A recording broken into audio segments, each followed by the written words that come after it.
Once again, another departure from Red Star Belgrade as Njegoš Petrović has left the club from Belgrade to pursue a new journey in Spain with Granada. He's going to join a team that's currently fighting to stay up. They're 6 points clear of the 18th place team in La Liga, so they're kind of in that. It's not panic mode yet, but being only 6 points out of the relegation zone is obviously a cause for concern for Granada. This season's been kind of a rough one for Njegoš Petrović. He's only featured in 15 matches. When we look back at last year and the year before, he was a guy who was in the 30s. And, this year it's kind of tailed off because Red Star has gone with Kanga and Sekou Sanogo when they have been healthy. So that's been the defensive midfield pairing that Dan Stankovic has used for most of the season. And when either of the two of them were either injured or suspended, we would see someone like Srnić in there. Stanic has played some matches, but for the most part it's been Srnić, and Njegoš has been just kind of pushed to the side a little bit.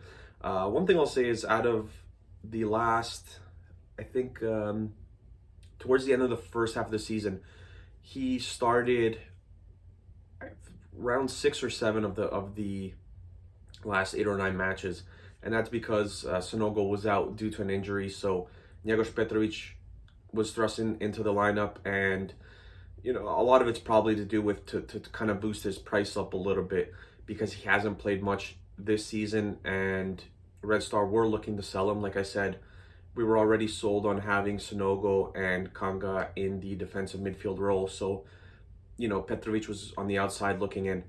In the past, I would say year to year and a half, he's had a lot of interest from various teams. Olympiacos, Anderlecht, Sporting Lisbon, Almeria, Sporting Gijón, apologize for the pronunciation.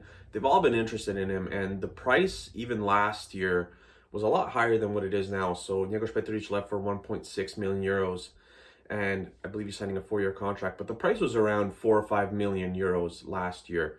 Red Star decided not to sell, which was a mistake because he was sold for a lot less this season. And he scored that great goal against Ghent in the Europa League that pretty much sealed us going through to the knockout stage. And the club didn't sell him. The club decided to hang on to him. And like I said, it was a mistake. I think the club knew at the start of this season that Njegoš was going to have a reduced role this season. I think it was always in the cards that Kanga and Sanogo were going to be the defensive midfield pairing for all the big matches. And I think it was wrong of the club kind of not to sell him last summer or the winter transfer period. And he was supposed to be one of Red Star's cash cows, so to say. He was supposed to bring the club money. Like I said, there's clubs willing to pay 4 or 5 million for him. And obviously with the reduced role in the club, his price went down, which is normal for any team, normal for any player of any team. Your price is going to go down the less you play, and that's just simply how it works. Like I said, he's really just fallen out of favor, and I think some players have lapped him that maybe we didn't think were going to lap him. For example, Srnić wasn't a player who had played the defensive midfield role at all for Red Star, and he was thrust into there when Kanga or Sanogo were out. I think Krstičić, even though he's a little bit older, he's been thrust into the lineup ahead of him. Stanic has played a little bit as well. Veljko Nikolić was out, so it's tough to say that Veljko Nikolić took minutes away from Njegoš Petrović, but he's also another player who's going to be fighting for minutes as well. And yeah, he's just pretty much fallen out of favor. And Stankovic just decided to go with Kanga and Sanogo. One thing I'll say about him, he has a rocket of a right foot. Again, we saw that against Ghent, which helped Red Star get through to the knockout stages of Europa League last season. We remember from, I believe it was against Čukarički that he scored from about 25, 30 yards out, maybe even more. Absolute rocket into the goalkeeper's right-hand corner. So his shot from distance is very good. Again, we just haven't seen it too much because, like I said, he just hasn't featured much, hasn't played a lot, not even, off the bench. But he does have a rocket from distance. He's really good at getting under opponent's skin, and I think we saw that in the Eternal Derby a couple of seasons ago. And he's just a pest. Like, he will work the opponent player that he's man marking to the core, and he'll really get on his nerves. One thing about his game, he's not very good with the ball on his feet. So I believe it was Europa League against Hoffenheim at home, Hoffenheim just kind of backed off him, and they gave him the ball, and they forced him to pretty much make a play or make a pass. It's almost like they stood back and said, listen, if he is the player that is going to be creating the attacks for Red Star, we'll live with that as long as it's not, Kata Ivanic or whoever else it was, Kanga, whatever the case may have been. Like, we'll live with that. And I think that's the part of his game that he has to work on at the next level in a new league. He's going to one of the best top 5 leagues in the world, so he's going to have to develop his game a lot. His passing needs to get a little bit better as well. Decision making usually is pretty good, but now you're playing against players at a higher level every week, so you're going to have to be on top of your game when it comes to that aspect of his game. And look, in terms of Serbia's defensive midfield roles, I think there's a spot that's kind of open, and there's no reason why Njegoš can't compete for that. Maybe not for this upcoming World Cup, but for the Euros down the road and for future World Cups. He's only 22, 23 years of age, so his best footballing is still ahead of him.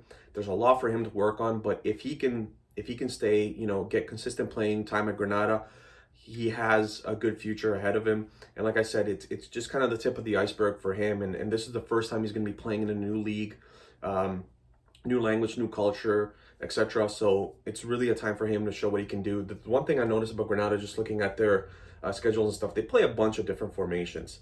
Red Star, he's used to a 4-2-3-1. Granada plays, 4-3-3, 3-5-2, 4-2-3-1, 4-1, 4-1, whatever the case may be. So it could be a blessing in disguise for him, where he's going to be thrust into a lot of different roles that maybe he hasn't played for either Red Star or the U21s or the younger categories in Serbian football. So, it's a new experience for him. He'll learn new skills at different positions. I'm kind of eager to see if maybe he could work out in like an attacking midfield role. We'll see if he plays there.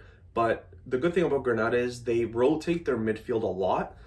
They have a lot of good players in that part of or a lot of equal players, I should say, in that part of their segment or position. So I fully believe that Njegoš Petrović will get a chance to play at Granada. And look, it's 1.6 million euros. I know that Granada is not one of the better teams or one of the teams that spends a lot of money in La Liga, but it's kind of like, well, 1.6, and maybe he turns into a player who they can sell down the road for 10 or 15, or if he doesn't work out, then paying 1.6 isn't that big of a risk. So best of luck to Njegoš. I'll say that I don't think he got a fair shake this season playing for Red Star. Only 50 matches. Like I said, he's a player who played upwards of 25, 30 in past years. So hopefully a new start for him, and hopefully he can prove to Granada that he's worth the money and that he's going to be a really good player down the road to him. To the Granada fans, if any of you are watching, I'd like to hear from you in the comments below. So let me know what you think about the signing.